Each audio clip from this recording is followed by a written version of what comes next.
Welcome to FAM, everybody, where we celebrate creative minds shaping culture today in Brooklyn. Tonight, we're thrilled to have with us filmmaker Shal Ngo, a writer, director, and animator whose genre-bending work has earned him critical acclaim from Tribeca to Sundance. From winning the Sci-Fi Channel Film Contest with his NYU thesis to becoming a Sundance Institute grantee for his documentary The Box about solitary confinement, Shal consistently pushes creative boundaries.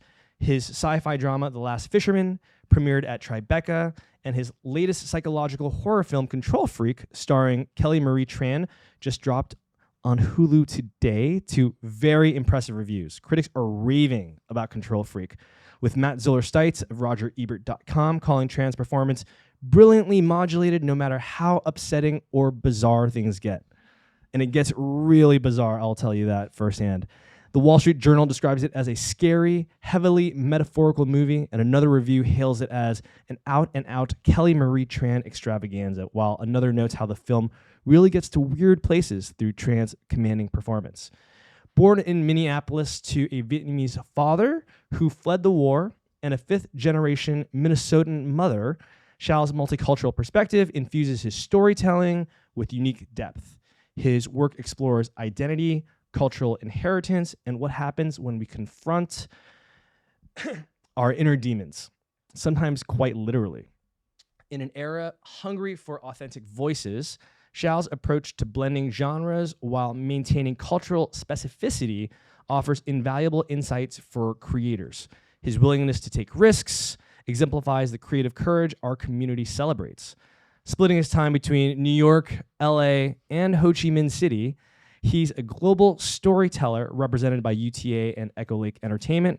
Please welcome to FAM a filmmaker who embraces failure as a pathway to innovation and isn't afraid to get ants crawling on his arm for the perfect shot. Shal Ngo. Welcome to FAM, everybody. Wow, that was incredible. I need to steal that. That was so good.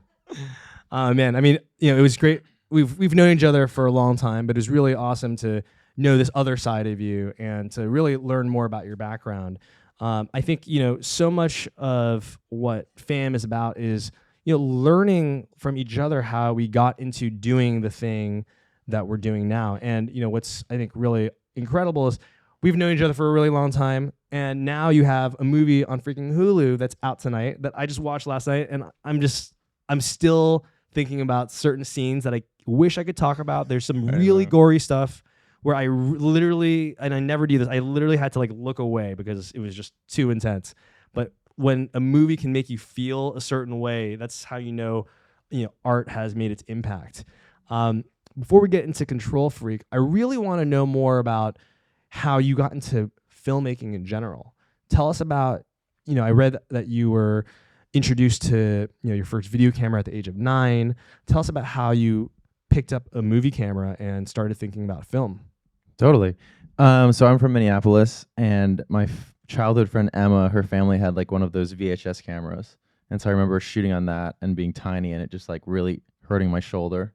But loving that expression. Before that, I was really I went to a Montessori school. So I was really, it gave me a lot of space to be creative from a very young age, which I'm very thankful for. So I was writing a lot of stories, drawing a lot of comic books. And then I found the medium of film very young. And I thought this was just a perfect way to tell stories. So from there, I had, the mini DV camera. I was doing some stop motion videos. I was lucky enough to go to there's a public high school actually in Minneapolis called the Perpich Center for Arts Entertainment, which is half academics, half arts. It's a free school. You have to apply to it. So my junior and senior year, I was there, and I made my first little feature then, and was just experimenting a lot with film. And so it was just the access to these different cameras and just fucking around with friends and making some different stuff and getting kind of obsessed with these different projects. And from a very young age, it just sort of ignited the spark that continues. That's so funny. You were talking about doing everything from animation, comic books, and sci-fi stories. What's the most ridiculous or creatively ambitious project that you attempted as a kid that totally failed but taught you something valuable? Well, I guess my first feature was a pretty absolute failure. I did a feature when I was 16 about a hitman. It was called Hitman. That's pretty dark for a 16-year-old. Yeah. So there was one scene where we were shooting on this highway bridge above 35W with a fake gun. Oh, man. And we noticed that all the traffic suddenly stopped after we'd been shooting for about an hour. And we were like, "Oh, that's weird. What's going on?" And then suddenly, like, 2 cop cars like screeched up on both sides, and cops came up on both sides of the highway bridge with like guns out, being like, "Let me see your fucking hands!" And we were like, it was insane. And they were really nice at the end. We were like talked our way out of it, and it was all good. But that movie it's a very silly movie. It's like, a bunch of hitmen, like it's a bunch of like 15-year-old kids wearing like suits with airsoft guns. But I thought it was pretty cool. A lot of classical music. Is like very pretentious. I think it's pretty funny. I haven't watched it in 20 years, but I kind of want to watch it again. That's so funny. How did your parents take to you pursuing this crazy passion, filmmaking? Really well. So my dad is a very atypical Asian dad in that, like, he was an artist too for a while, but he would make these massive sculptures and he couldn't sell anything. So he went into engineering. He was sort of in engineering. He tried to be an artist. He lost a bunch of money. He went back in engineering into business. Now he's living in Vietnam and doing like all kinds of these really crazy performances now. So he's kind of getting back to his roots. But they were like incredibly supportive of what I was doing as a kid, which is wonderful, which we don't always get, especially Asians. There's like they don't always understand. You mean you're not a doctor? Yeah, exactly. Exactly. There was none of that kind of pressure. I mean, I think I understood that it was going to be a challenge for me, but he embraced it. And my mother in particular was very supportive. That's awesome, man. So you make this movie about hitmen or hit kids, teens. Hit teens. 16-year-olds with Nerf guns shooting the school. I mean, wait, not school, sorry. No school shootings. No school shootings. No school shootings. Can't go take it there. And then you went to college. Was movies, were you dead set on going to film school for movies? Like, what was the thinking there? Dead set. I mean, I come from extremely pretentious high school background, like only watching like old foreign film, huge on like Cassavetes and like Bresson and like being real pretentious. And so when I went to film school, I was like, you know what? Like, fuck ads. Like, I'm just gonna make like these artsy movies. I don't care about anything. I'm just gonna make these movies. And that was sort of my mindset going in. And then over the course of college, I was like, oh wait, I have to actually like make money. So I ended up starting a production company after that for commercials and fashion films and that kind of stuff. A production company? Mm-hmm. You didn't go into engineering? No, I didn't go into engineering. I was able to. That's the other way to do it. It was the other way to do it for sure. So you're in school, you're like, you had this crazy ambition to make, artsy films, but you decided to make commercials instead. Tell us about the process of, starting a company out of college is kind of a big deal. Like, how did you put that together? How did you find your first client? Totally. Well, my whole path has basically just been making stuff on my own and then getting random opportunities and basically it's people reaching out to me or me walking into something. There's been very little of, I'm not a very good hustler. I'm not a very good businessman, but I've been very fortunate that I was creating enough content that people were paying attention. So even I was working in a restaurant and I met this dude who's still a friend of mine, Timo Weiland. He was a fashion designer kind of coming up around 2009. And I started making some fashion films with him. And that sort of started the ball rolling. I met another guy and we started a company together called Macula Films. And we were focusing on fashion film, and then we kind of branched out into commercials. And we were able to make like enough living to sustain ourselves, but it wasn't something that could grow per se. You know what I mean? So I was doing that for a while, but and always still the dream in the back of the head, always still making content. But I did fall off that this is kind of a long answer, but I think it might answer some other questions too.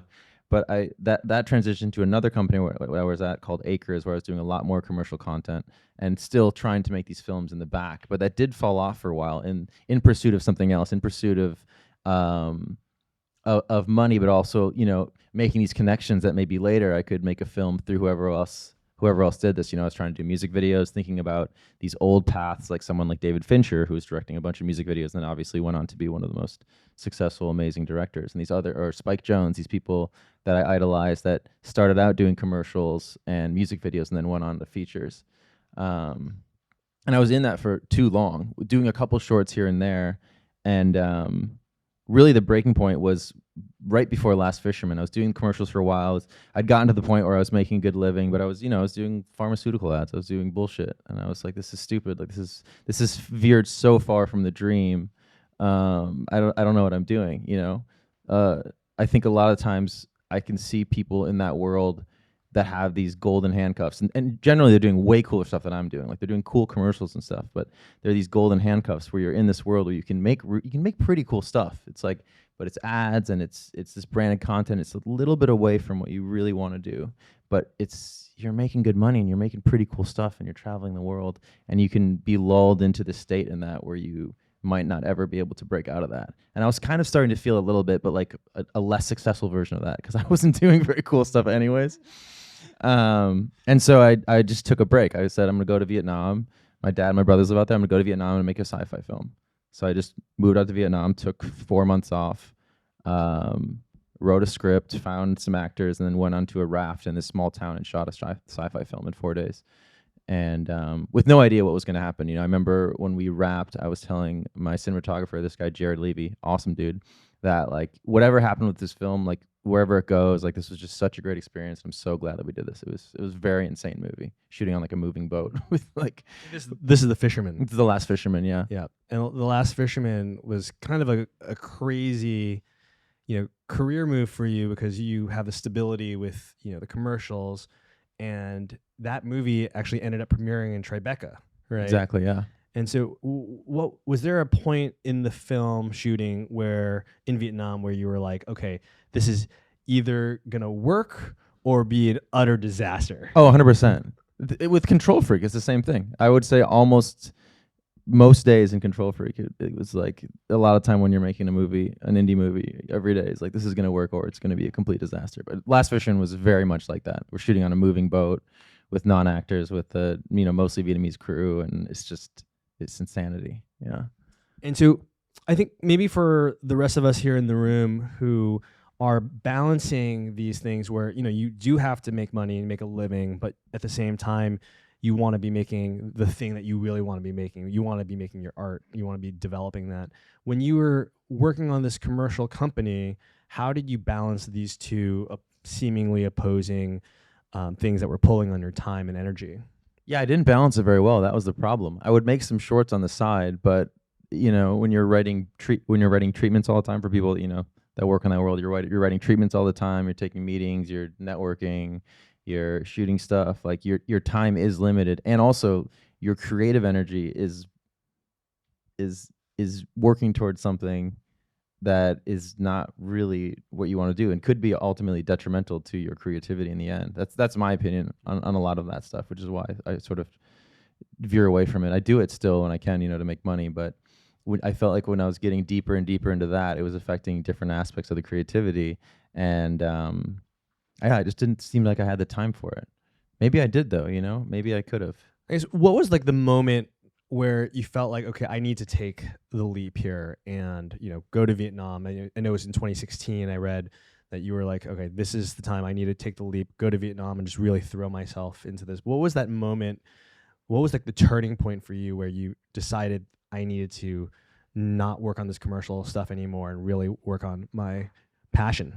I can't really 100% remember the exact moment, but I have a good story I could just tell that sounds good. And we love good sounding stories, because I feel like it could have been this. I was doing like a very lucrative ad in LA, and I'd been traveling around a lot. It was a year that I was very busy. I was traveling all the time, staying in some random city, shooting something, going somewhere else, and it was just like a moment of emptiness where I was like, what why am I doing a commercial for like a schizophrenia medication? Like what was the guy with the video camera on his shoulder? Like, he's like, one day I'm going to grow up and make a commercial, like pharma ads. And yeah, I'm great. And it just felt stupid. And I realized that I had been making money. Like, this was not a crazy move. Like, I'm fortunate that I come from a upper middle class family. Like, I knew that even if I completely fucked up, I could just like move back to Minneapolis. You know what I mean? Like that was my worst case scenario, moving back in with my parents. And that didn't seem that bad. You know what I mean? It seemed embarrassing. Your parents seem pretty cool. Yeah, they're chill, And so I was like, I have this money in the bank. I know I can make something in Vietnam for really cheap, and I just don't know if I'm gonna do it if I don't do something a little bit drastic. I think sometimes it takes like these big leaps for us creatively or whatever else in our lives to make this shift that we want. It's not often like a little step or a pivot. Sometimes it has to be based on your circumstances. I'm not saying that can't happen, but I think it's good sometimes to launch yourself into something that's scary and different and has the potential for like catastrophic failure. Like that's good. That's awesome. That's a great story. Good story. It's mostly true, I think. It started becoming more true because like I can't remember if it was like from excitement or sadness, but the last part is that's genuine. Oh yeah. Because I think I would like to segue into talking a little about Vietnam, because that seems like such a pivotal point in you taking this leap to actually getting into filmmaking. And another movie that came shortly after is Hapa. You talk a lot about growing up biracial, being between two worlds. You've said in the past that when you're in the States, people view you as Asian, and when you're in Vietnam, people view you as white. How has growing up across these two cultural dimensions shaped you as a filmmaker? That's interesting. There is sort of I do have sort of an outsider feeling to both of those cultures in a way, more so the Vietnamese one, that I think informs a lot of this. And with control freaking some of these other parts, it's often like trying to tap in and get like closer to that side, because that is the further side for me. I'm closer to my white side. I'm closer to my that side, I think, in a lot of ways. So it's sort of it's an attempt to tap into that in a lot of ways. And I feel less separated the older I get, and the more I just sort of, I think a lot of that is you just get so wrapped up in your identity, whether that's could be race, it could be anything else, and the more you can sort of get away from that ego, the happier you are. And so I almost look at it from an outside perspective too. Sometimes I'm just as somebody curious about all these different spaces. Yeah. And it's interesting because I think like duality is sort of a key theme in Control Freak, and Hapa obviously explores that. And I think you've also said in the past that your grandfather was both a Buddhist monk and a soldier in the Vietnam War, which are seemingly very contradictory roles. Well, it was one after the other, yeah. Yeah. And I wonder, how does that duality sort of express itself throughout your storytelling and in your films? I mean, yeah, it's a tough one. I'm trying to think about that. Yeah, I tend to, I guess I tend to write characters that are caught between these two different modes, because I think maybe, I guess it's, I'm like psychoanalyzing myself now. I think that is like, this is group therapy, by the way. Yeah. Thank We're you just so much. psychoanalyzing Shal together. No, I think you're totally right though. It is like the two different cultures and the two yin and yang, and I just think that makes for more interesting characters too in general. People that are like caught between these opposing forces, and it makes for like good drama. Yeah, and I think a big part of why I want to dive into this duality, and without ruining the movie, which you guys have to watch, but the main character, Kelly Marie Tran, who's also starred in Star Wars, The Last Jedi, she plays an influencer who is this public speaker, Tony Robbins style persona, that has this very, certain perfect image on the outside, but on the inside, she's battling her own demons. And there's this interesting duality in that character that is expressed through the horror setting of this film, in which she battles her inner demons and then also literal demons on some level as well. Talking about Control Freak for a minute here, there's a motif talking about the inner demons in this movie where the main character has this uncontrollable itch, and she's constantly having to scratch herself, and this is like a metaphor for that inner demon.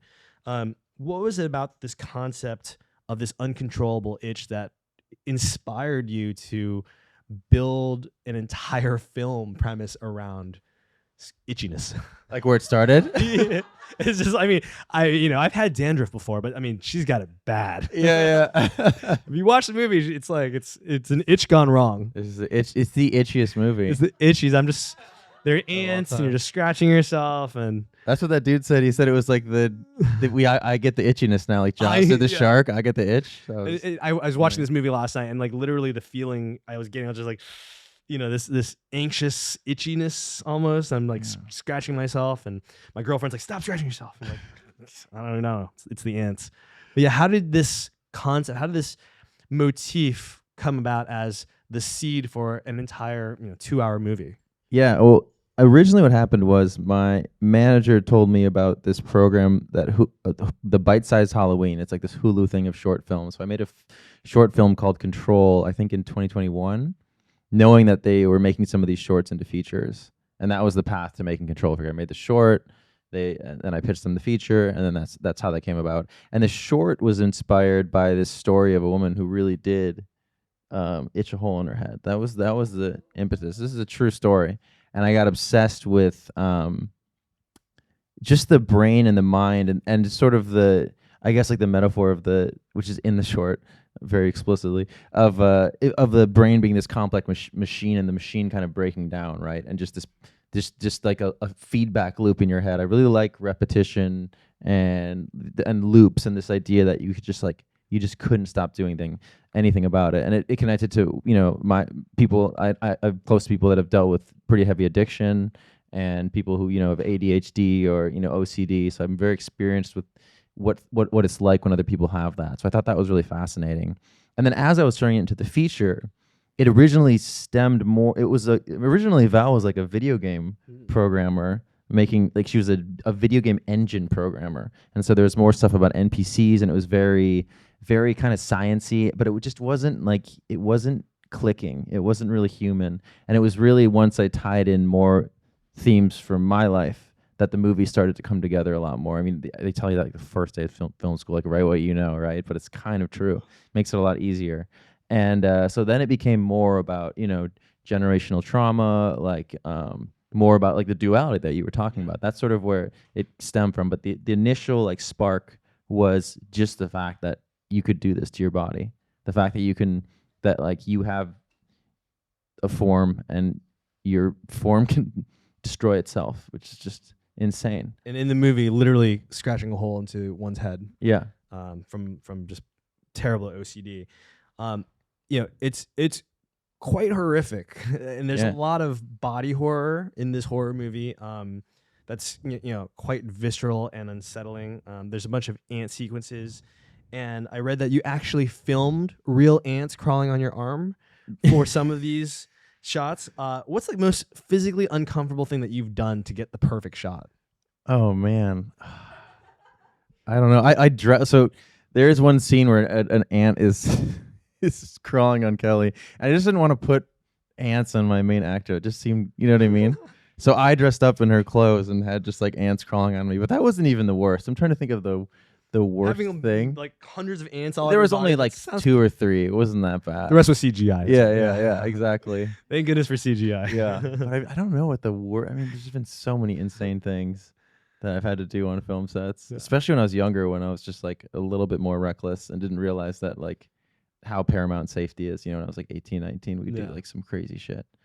Like dressing up as hitmen and like dressing up as hitmen and almost getting killed by police. Yeah. Like that type of stuff. Pretty crazy.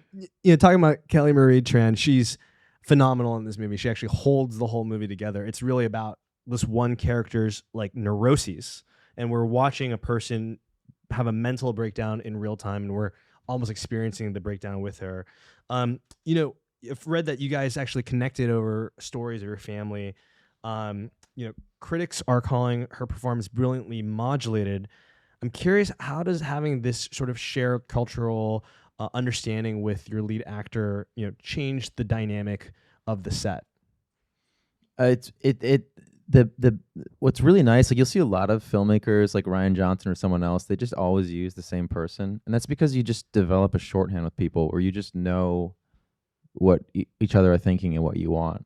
And I think that there was sort of like a micro version of that with Kelly, where we just came in with a mutual understanding of where we wanted this character to go and where some of the nuance was going to be in it, without having to be very explicit about it. You know what I mean? There are just certain aspects of the culture that we were just going to get right away, that didn't have to like be explained a lot. Yeah. So I think it just she's experiencing this duality too. Yeah, right? exactly. Big Yeah. time. Yeah. And she was bringing a lot from her family, and we had a lot of talks beforehand where, we were sharing stories from both of us, and even in the casting process too, we had a mostly Vietnamese cast, and even during the casting I was hearing a lot of other amazing stories of people's journeys coming over here, because there's, like a lot of movies, there's a lot that the movie's about that you don't really ever see that came before, like the ghost of the movie, Yeah. what happened to her parents. Because so much of the movie is this. It feels like this dialogue between the camera and the main character, Kelly, right? And it's like you're having this intimate conversation with someone who's literally losing their mind. I'm curious.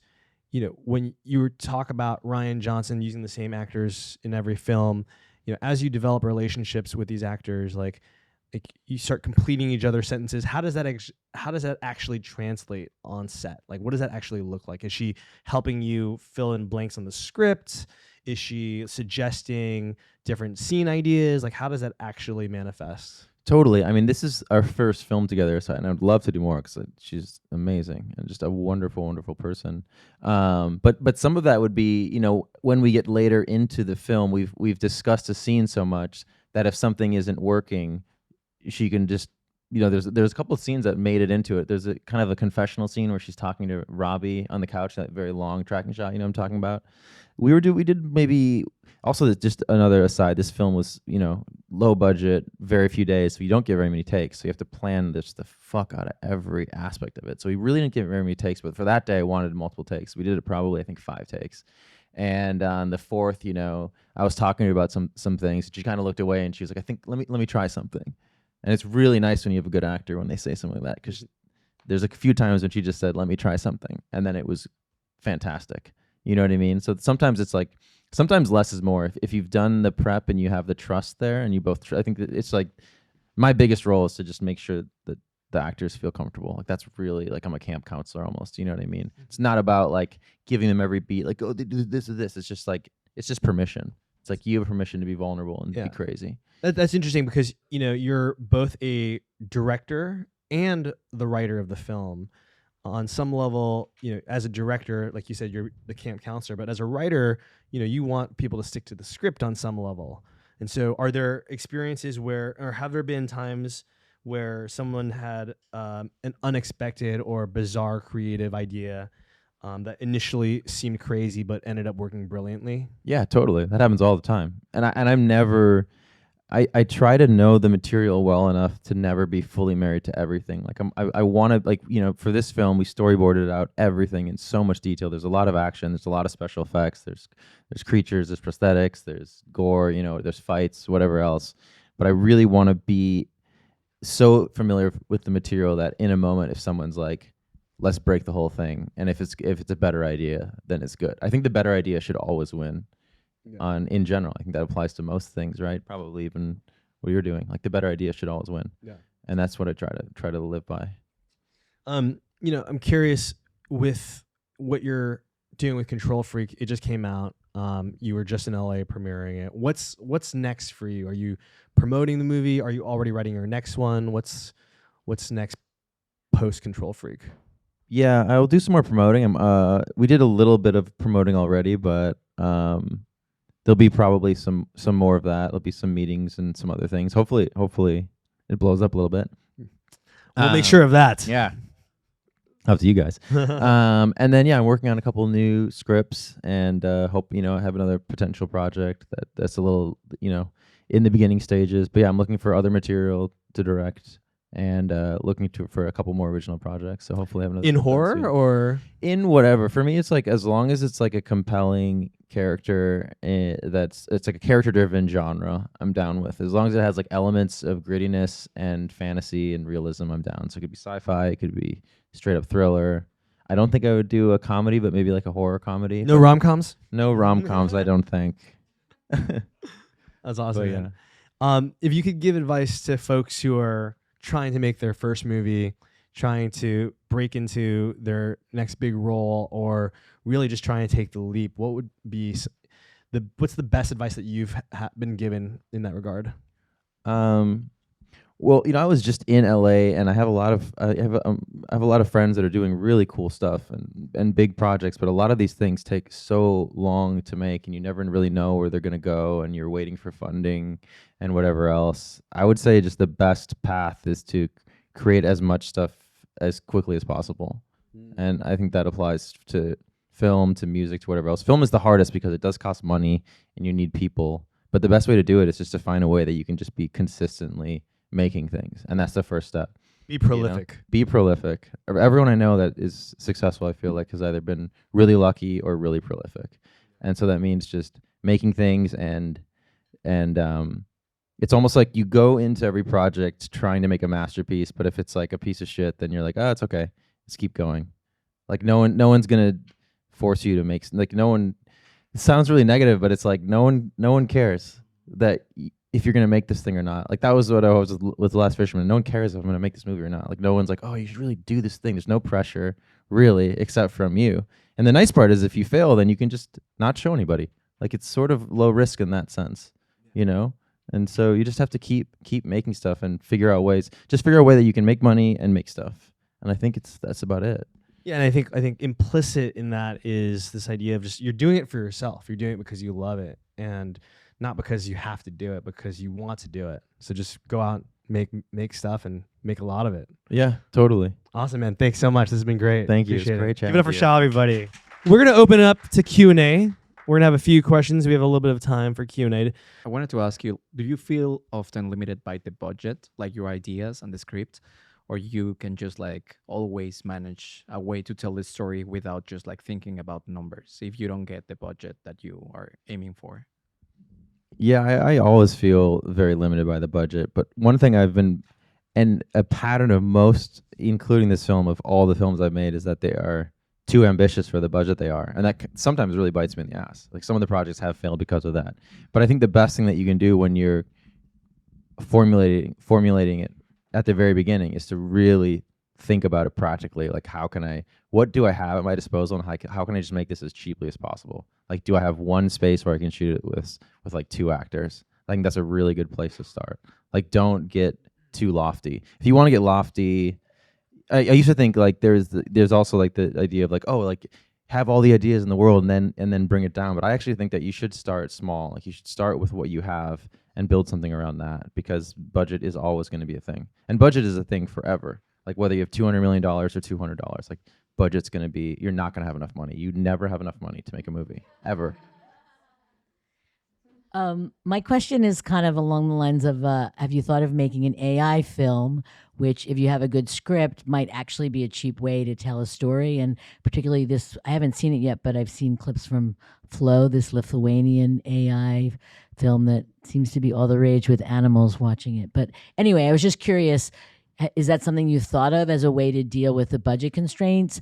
Or do you just feel like you don't want to go there, you don't want to have like non-actors do your film who are just essentially fake AI generated creatures? Yeah, I actually made like during the writer strike, my film was like ready to be made, and then the writer strike happened and we had to wait for a long time. So I did actually just create a whole AI movie during that time. I just never released it because I didn't think it was that good. But I'm very open to using AI. I think it's a cool tool, and I'm still playing with it. But you just have to. It's hard to do conventional narrative with it right now where it's at. But I think it will get much better. And you didn't like the film just because the AI wasn't at the level where it could like essentially realize your vision, or some other reason? I'm just curious what you felt in your experience were the limitations. Yeah, this was like 2.5 years ago, so it's probably 10 times better than it was then. Yeah, it wasn't quite at the level, and I didn't find it compelling enough to really go into. But I have some friends in the space that are doing really cool stuff with it, so I think it is totally viable medium if you can do it in a somewhat ethical way. What are some habits in your day-to-day do you think help you follow through with a project or an idea? I have terrible habits. Like that's why I have the worst habits, man. I try to journal every day, and I try to write a certain. I like write down what I'm gonna do every day, but I'm still very much struggling with habits. But the one thing that is good is to go to another place to write. I was working a lot from home, and that personally doesn't work for me. So getting out the door, like just getting to a place. If you can just get to the place where you need to do whatever it is, whether it's like the gym or the coffee shop, like that's half the battle. So if you can just always get to the place, that helps me. So you would say like small victories like kind of help you build. Yeah, totally. Yeah, word. Yeah, and not getting down on yourself. I get down on myself a lot, and like, oh, why didn't you do more today? And like, idiot, like you could have gotten so much done, and you just watched YouTube videos. But like being a little gentler with yourself, and maybe setting smaller goals is good too. You know, like one thing I was doing good with for the journal for a while was like just.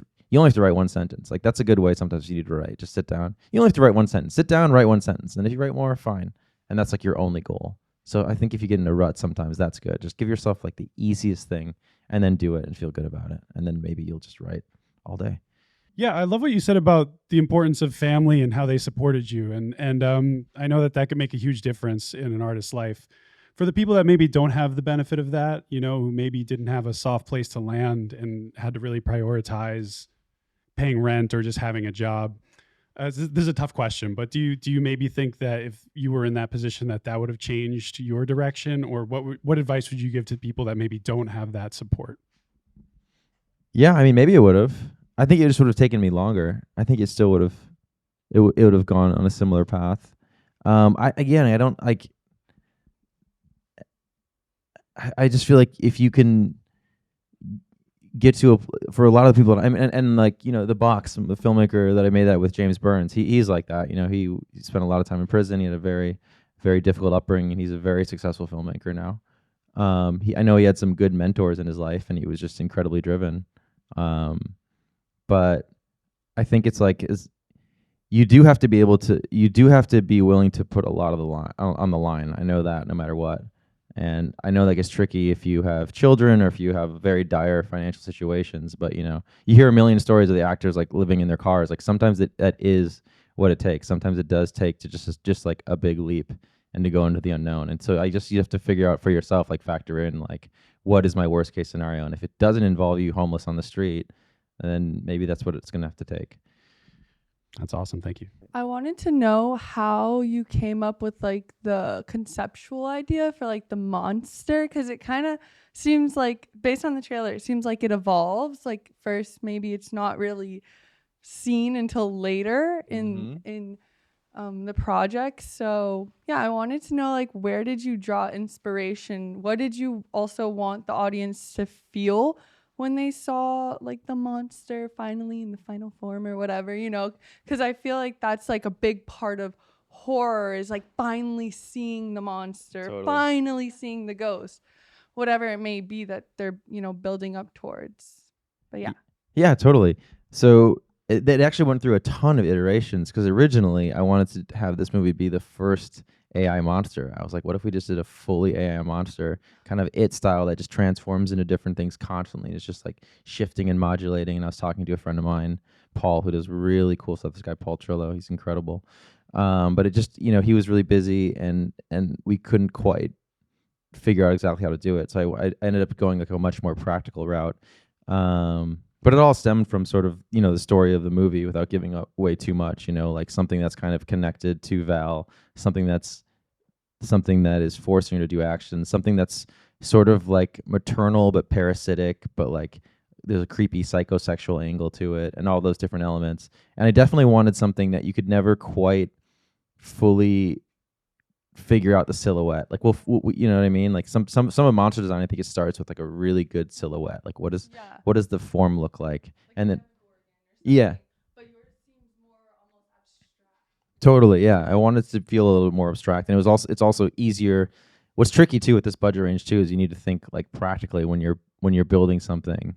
You know, like it has to be dark, and there have to be like parts of it that can move, but you can't show too much of it, because then it starts looking a little dinky, you know. And costing a lot of money. Yeah. But it was a big process. We worked with a company called Tippett Studios, did a lot of concept art on that. I was actually using AI to just create different ideas. I would draw something and then do AI, and I knew sort of the texture of it. But then it was sort of just like, what's annoying and cool about film is that it's just so practical. Like you have to have that thing on the set. So that started to inform a lot more of it as we kept going, and we were able to make like a motorized jaw. It has kind of like an ant-like look. It has kind of like a gnarly root look. It's just like a nasty, weird, confusing. Make it confusing is sort of what it was about.